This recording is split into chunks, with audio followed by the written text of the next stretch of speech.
Patulawat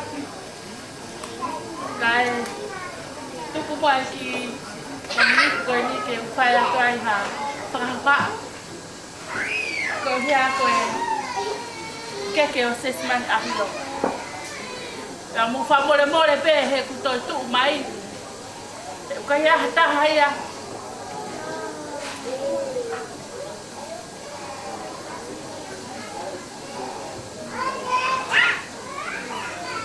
que tocou mais que tu que mua que fraua aqui foi que o Sesimani Ahio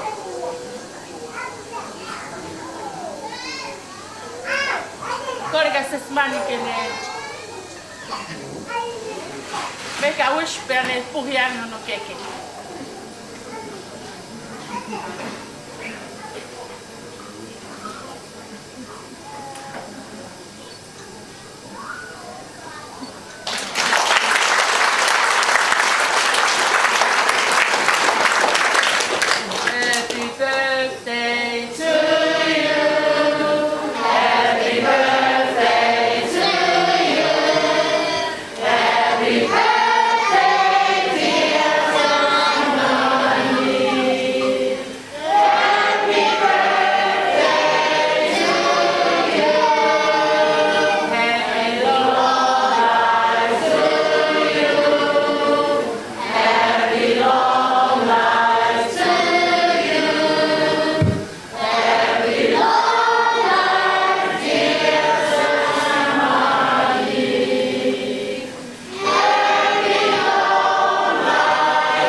Kare peke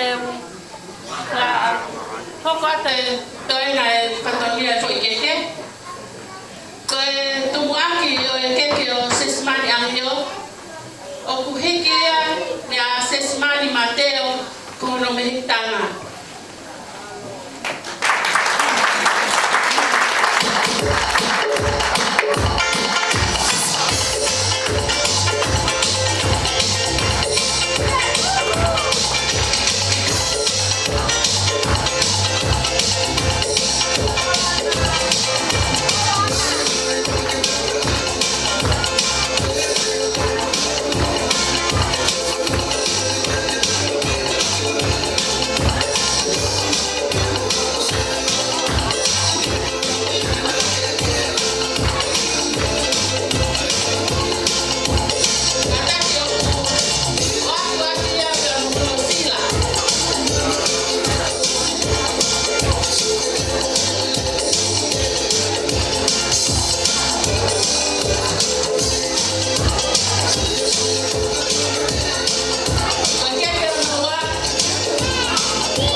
Keke ia awe e mama la tu Ahio.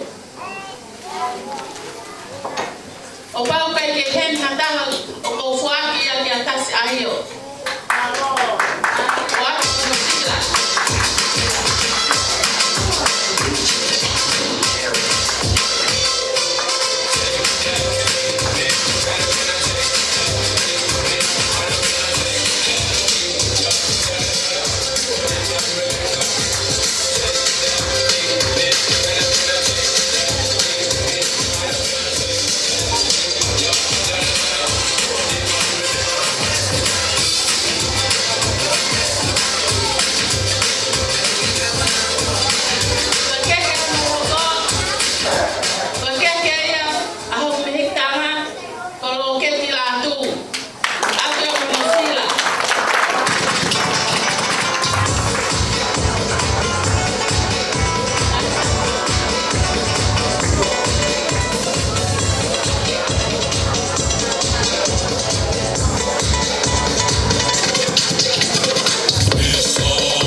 Sesimani Ahio, talafu tu yaki, watu ya monosila.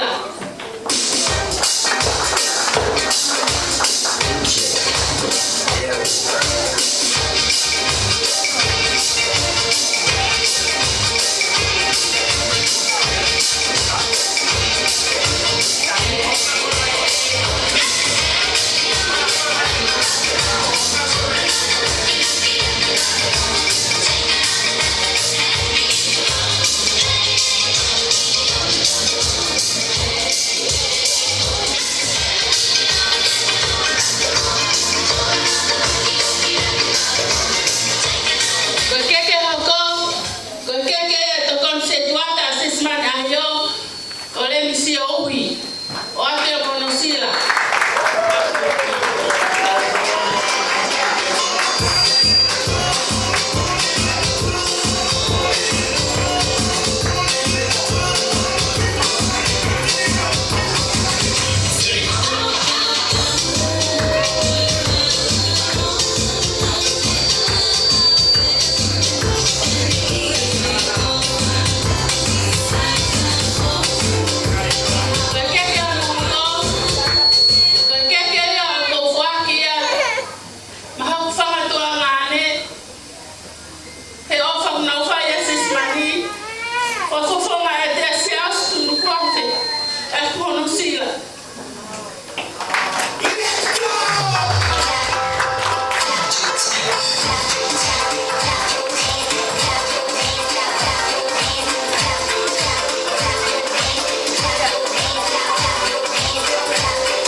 Amalola ya tu dia sita o ke lava o Keke.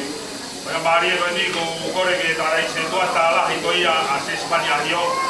Tala tu yaki, ini kata kwa more o tapa ki e tau kia toko ni.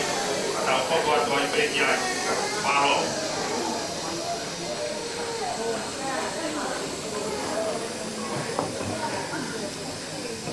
Kore whātau rotu, tau hio pe weni hawa karistia ni tau kua whiwhia. Tala ki lang mamani tau kuruia.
Malo e sai pe family ko tau matakari pe tala i pe ai tau tau no ko e ko fa mo mo ya whakatau ma ke pāki he mi ka taku mua whakatata ho mea lere.